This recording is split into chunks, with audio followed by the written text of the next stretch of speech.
B-Leaguers, how you going? It's your boy here, Dan, at the B-League Says, coming at you with another B-League Pick'ems show.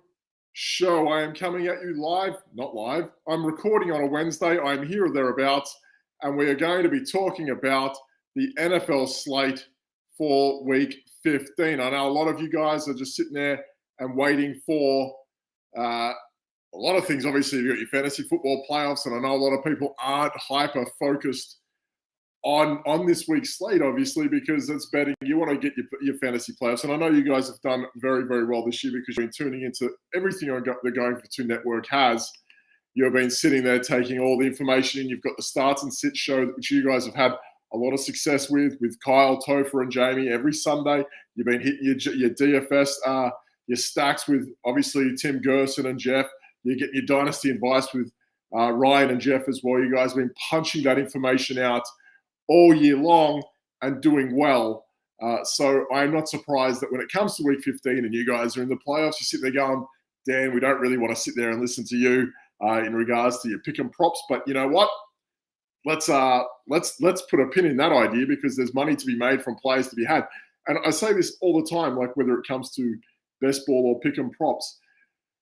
I look at best ball as a way to keep drafting. We spoke about that for about 6 months in the offseason to get your best drafts in, to find where you can find value and all that sort of stuff.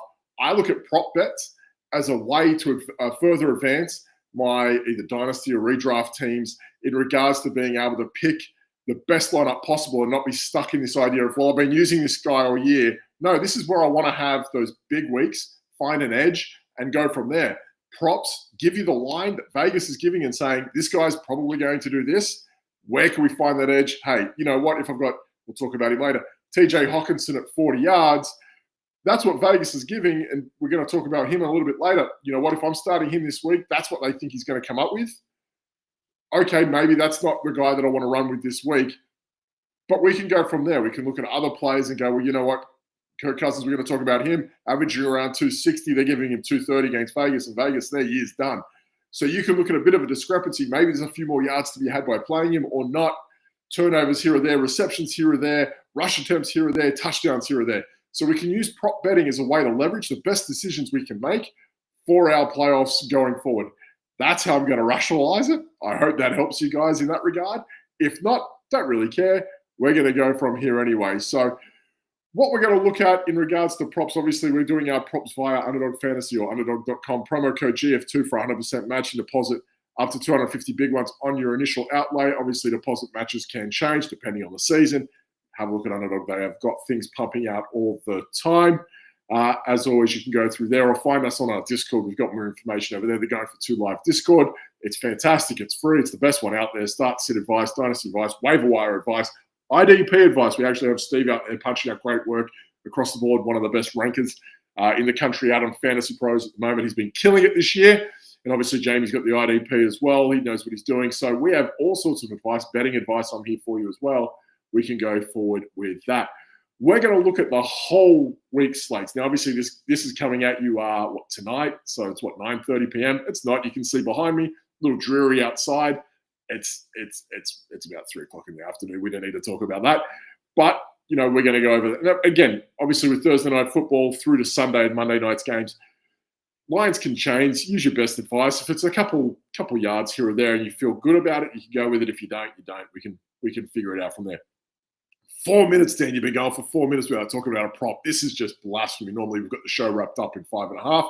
That doesn't matter. We're going to look at Thursday night football. So tomorrow night's game, we got the Rams at 49ers. This is an interesting game for me. I feel like the Rams, I know Seattle's kind of leading that division, but I don't believe it. I'll never believe that Seattle should be winning that division at this point with Geno Smith. I feel like it's a matter of time before the Rams kind of take over. At this point, the San Francisco 49ers have been struggling this year.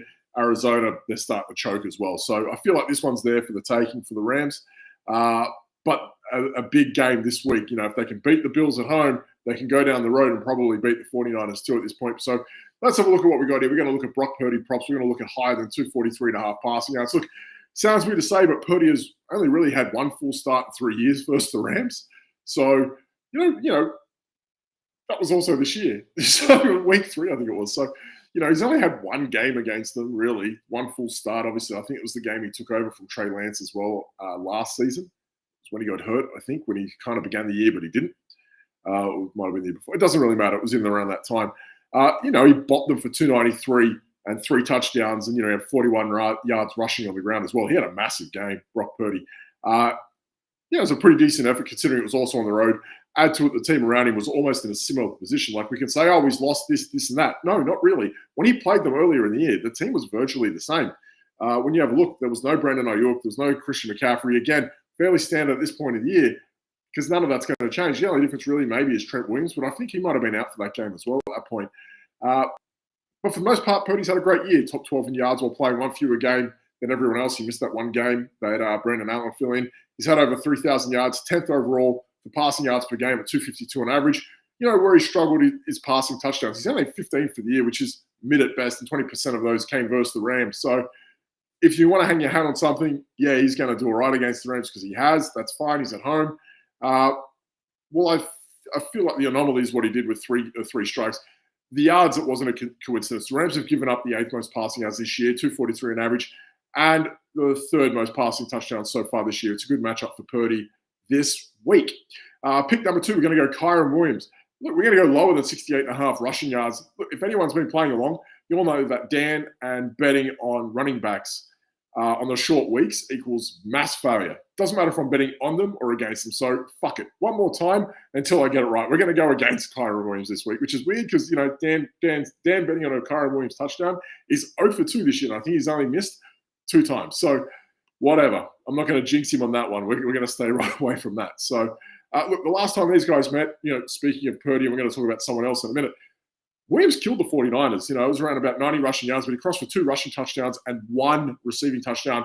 As always, he's in play for that. But this also came with no Cooper Kupp, no Puka Nacua really, and Blake Corum hadn't figured in at all. He's still not really figuring in. He's kind of there or thereabouts, but it's not what everyone had kind of projected for him because he isn't Kyren Williams, and they play with one back, and this is an obvious thing that the Rams do, and we kind of fell for it again because Blake Corum, Michigan, they took him. No, shut up. It doesn't matter. They play with one running back until one gets hurt and they put another one. That's it. And Williams is that guy. So, it is what it is. But, we're looking at this is our best guy, but he played them last time. This is what we can do. And that's what they did from there when they played for San Fran earlier in the year. So, look, and he's averaging a nice 70 yards per game versus the 49ers. He's also yet to play them on the road in a meaningful game. My feel on this is the Rams will have people other than Jordan Whittingham and Tutu Atwell to chip in. And it could be a bigger I think there'll be a bigger focal point on that than Williams, with more Corum checking in as well. The weird thing about this prop is that of the past seasons, you'd never really back a team to hit the overs on rushing against the 49ers. It doesn't feel right to do it. They've normally been as stout as any. They've had a lot of injuries.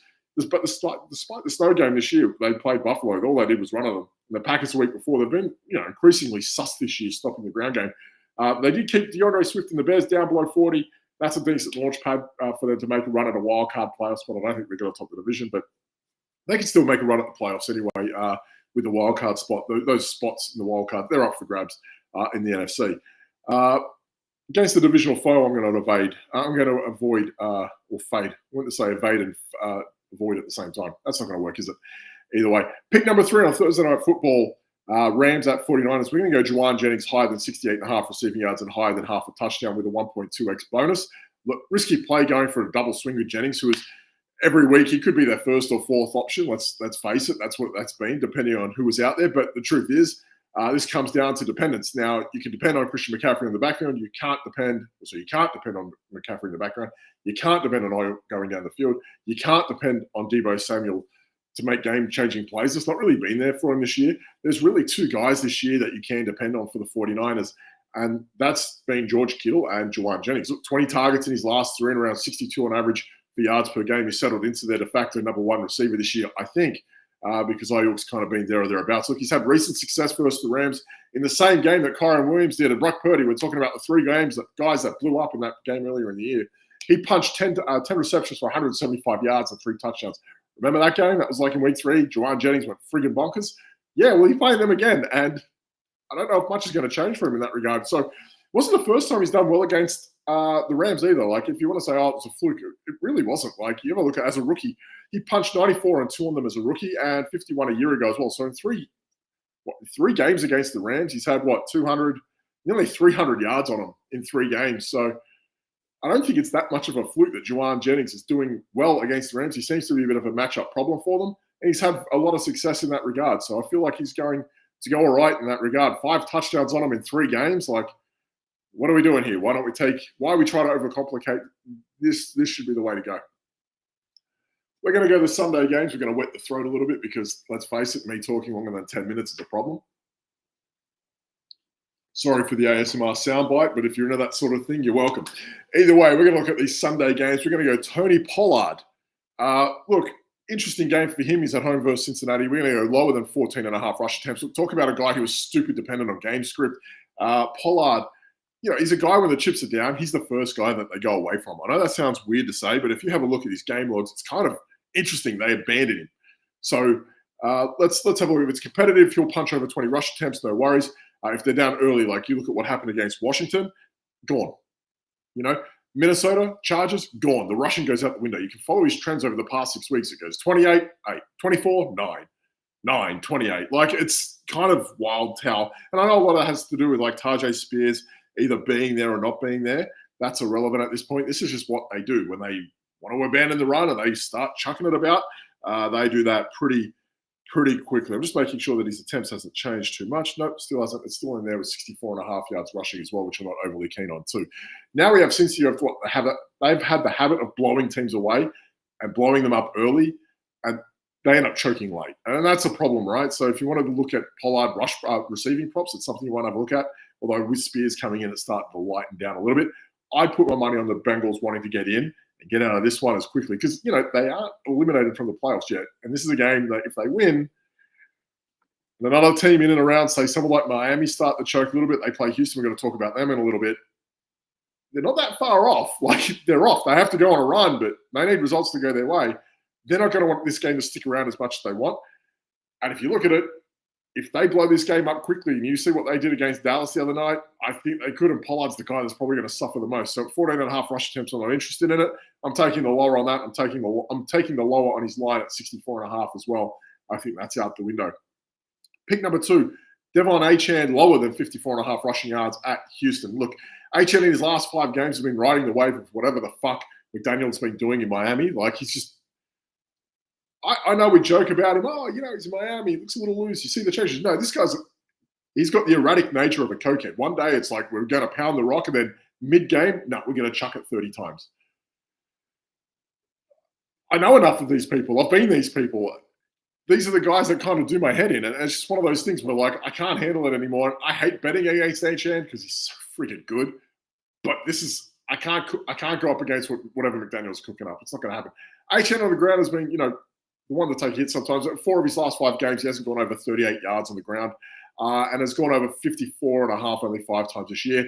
Remember the Barkley-Achane conversation we had in best ball earlier? I think we've got our answer. It's clearly Barkley. I don't think there's one of those things. Achane was pushing the first round and people were fading Barkley.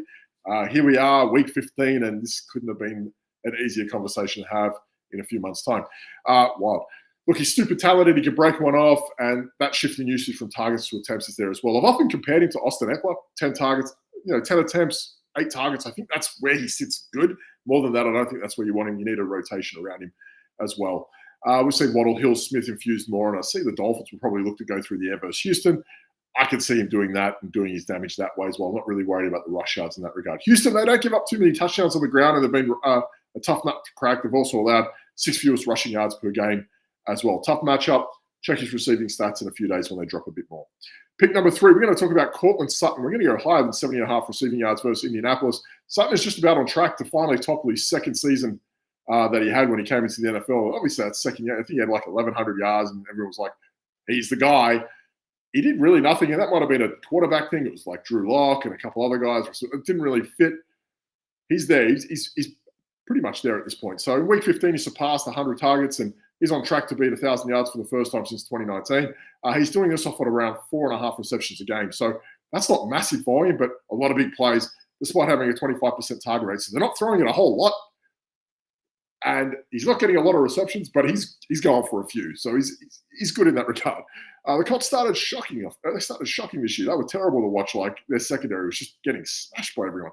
They really couldn't sort their secondary out. But, like, it seems to have calmed down a bit. They're about middle of the pack in regards to receptions and yards. They've also given up the third fewest touchdowns to receiver as well. So this might actually be a tighter contest than we think.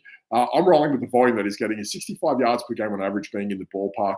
And, with a game with playoff implications, we're talking about the Bengals before, like Colts lose, Broncos lose, all the Bengals have to do is win. And, that's really a 2-game swing, and that's huge. So big playoff implications for both the Colts and the Broncos this week. And I feel like, you want to get your playoff run going, you have to get a guy like this in there and working straight away. Pick number 4, there's absolutely no statistical data behind this. We got Lamar Jackson lower than 224.5 passing yards against the Giants. Yeah, I said lower. I know. And I'm not even going to check out stats. I'm just going to ramble this one off being your bona fide, obviously New York Giants fan back here. The only thing I have to say about this is that, the Giants suck. And I can see Lamar Jackson getting benched at halftime because they've literally run away with the game and thrown up 50 by halftime. That's what I'm going with here. And I know that's like, I know you can take this seriously or not, and I understand you're listening, and thank you very much for tuning in. But fuck the Giants. Lamar Jackson might end up putting up about 180 on them by halftime, and they're just going to say, Josh Johnson, go, get in there. I really think that might happen. They just want to say, you know what, go find the 4th quarterback we've had this year and just chuck him in. Just protect the guy. If you want something scientific, the Giants have given up the 6th fewest passing yards this year, which is mind-blowing considering they're legit the worst team in the NFL. I don't care about Vegas. Stopping the run is a different story. They're kind of shocking, but in this one, it would be a bit of a blowout early. Great matchup for the Ravens. They've had to wait till week 14 to get the bye. They've effectively got another one in back-to-back weeks because the Giants, they're just a walk in the park, really. I don't care if they've had a couple missed field goals to end the game. They suck. Let's just leave it at that. Pick number 5, we're going to go Jaxon Smith-Njigba. We're going to go higher than 68.5 receiving yards versus Green Bay Packers. They're at home against the Packers. Big game for the Seahawks this week to solidify themselves at the top of the NFC West. And obviously, with a game between the Rams and the 49ers kicking off Thursday night, they're going to want to get that win against a big game against the Packers, I think, to keep themselves in front on the West. Look, we're going to talk about reverse juju here. I'm playing against him in a dynasty playoff, and I'm telling you, JSN's going to go for about 110, 8 receptions, 3 touchdowns. There we go. Put that out there. Seriously, though, he's found his way into being the guy they funnel the pass game through. Well, Lockett's now, pretty much a part-time guy, and DK Metcalf has started to enter it's only a positive matchup for him only. I feel that's where we are with Metcalf. His decline this year has been kind of staggering. He's just, he's not matchup proof. He's just a guy, it's a decent matchup. Their cornerback 2 isn't that good, and Metcalf might have one. The Packers are pretty good in their secondary across the board. If you've been paying attention, Jason has had the quietest 100 target season already while only playing 12 games, while chipping in with touchdowns already. He's already surpassed last year's touchdowns. He had 4 last year. He's at 5 already. It was a weird start of the season. It was kind of all over the place. I think new coaching staff, they were trying to figure out where Lockett and Metcalf fit in with all this, and it just, JSN's your best receiver now. That's where we're at, and go with it. Go with something positive. Jaxon Smith-Njigba is fantastic. So, he's now the last 6 games, he's hit over 68.5 in that period of time. So he hasn't done that. So the Atlanta game, it was a weird game. He had 3 targets for nothing. It was such a weird sort of thing to see. But since then, he's gone over 68.5 in that period of time every game, 6 games straight, which is fantastic for the second-year receiver. We're going to talk about Monday Night Football. Doubleheader, Bears at Vikings, Falcons at Raiders, because, who doesn't want to talk about the Las Vegas Raiders at this point with Desmond Ridder or Aiden O'Connell and his Barone Boos, or let's talk about Sincere McCormick, yay. Fuck's sake. Pick number 1, we're going to talk about Kirk Cousins higher than 238.5 passing yards at Vegas. I know it sounds weird to say. Look, I'll be honest, I feel like at this point it's shit or get off the pot time for the Falcons. Look, they got to dust themselves off. After being pegged down by the Vikings last week, it's not great. That happened, obviously, against his former employer in Minnesota. Look, Cousins, he's stalled badly of late. And I know last week he padded those stats for 300 yards, but you have a look at it. It's not really the cleanest, is it? Either way, it's just one of those things at that point. But, if he can find some of that form he had early in the season, they might be able to right the ship as a wild card at worst. Their division is still up for grabs with the Bucs, so they could still win the South. I know that sounds crazy. The Bucs, I feel like, have probably got a bit more of the upper hand in that regard. But Cousins is he's got to keep those turnovers down. And keep hitting his 260. He's still averaging 260 yards per game, and that's while he's been in a slump. So he's kind of there, and they're giving him 238 and a half. I feel like that's such a big discrepancy for us to chase down. And I feel like that's there for this. I know Vegas, we could say, okay, Vegas are terrible, and they might just run it down their throat. You can kind of run on Vegas. I really feel like this is a game that they need to find that level where they go, let's get our shit together. Let's throw it on them. Let's run it properly. Figure out who we are. I feel like that might be one of those games. Look, if they're to stand a chance in this game, he's only done 238 and a half 3 times of his last 8. And he's got to stop this 0 touchdown business as well. He hasn't thrown a touchdown in, 4 games straight? So he hasn't thrown for a touchdown in 4 games straight. And he's not really hitting over that 238. I can understand Vegas' trepidation by going 238 is about where they're at. They've got a healthy team. And they're playing up against a bad team. And I think it might be one of those weeks you go, you know what, let's just put it on them, turn the screws and see where we're at. Pick number 2, we're going to go DeAndre Swift, lower than 54 and a half yards at Minnesota. Look, he absolutely turned into a pumpkin versus the Vikings a few weeks ago, despite A, the volume, and B, getting more time to play in overtime. He had 30 yards in a game that went through overtime. He actually did better through the area, 35 receiving. So if that's something you want to exploit, feel free. The Bears are starting to skid at this time of year. It's starting. They're in full skid mode. They're basically done.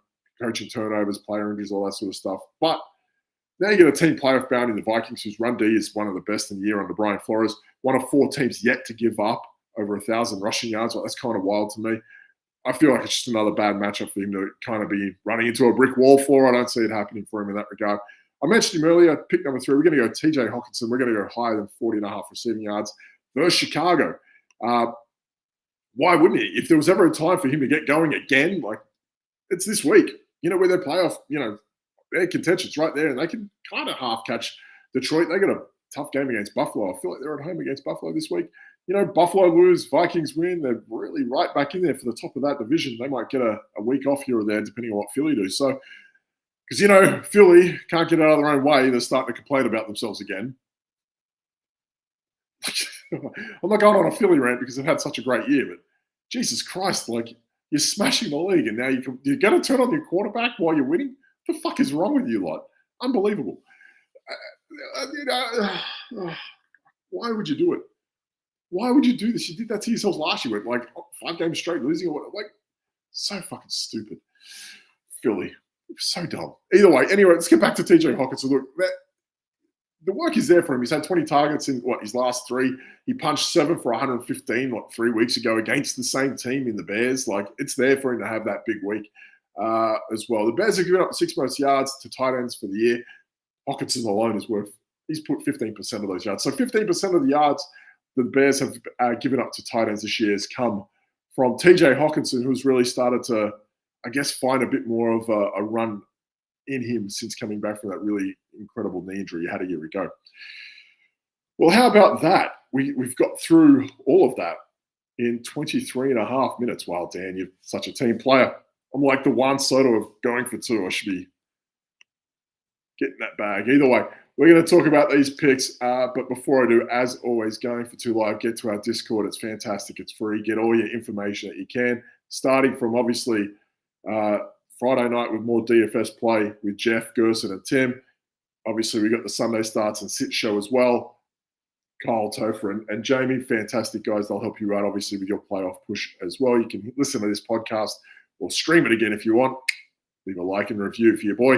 Either way, we're going to go over that. As always, Underdog Props, promo code GF2 for 100% match deposit up to 250 big ones on your initial outlay. Let's go over these props one more time for the win. Let's go Rams at 49ers for Thursday night football. Pick number 1, Brock Purdy, higher than 243.5 passing yards. Pick number 2, Kyren Williams is going to go lower than 68.5 rushing yards. And pick number 3, Juann Jennings, we're going to go higher than 68.5 receiving yards and higher than half a touchdown with a 1.2x bonus. The Sunday slate, we're going to go Tony Pollard, pick number 1, lower than 14.5 rush attempts versus Cincinnati. Pick number 2, DeVon Achane, lower than 54.5 rushing yards at Houston. Pick number 3, Courtland Sutton, higher than 70.5 receiving yards versus Indianapolis. Pick number 4, Lamar Jackson, lower than 224.5 passing yards at the New York Giants. Pick number 5, Jaxon Smith-Njigba, higher than 68.5 receiving yards versus the Green Bay Packers.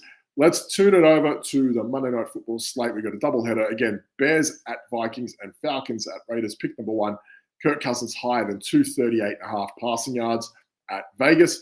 Pick number 2, we're going to go DeAndre Swift to the other game, lower than 54.5 rushing yards at Minnesota. And pick number 3, TJ Hockenson higher than 40.5 rushing yards versus Chicago. That is me. I am your boy. I am at Dan at the B League says. I don't even know my own sign off. Doesn't matter. Safe bets, happy punts, cheers, and goodbye.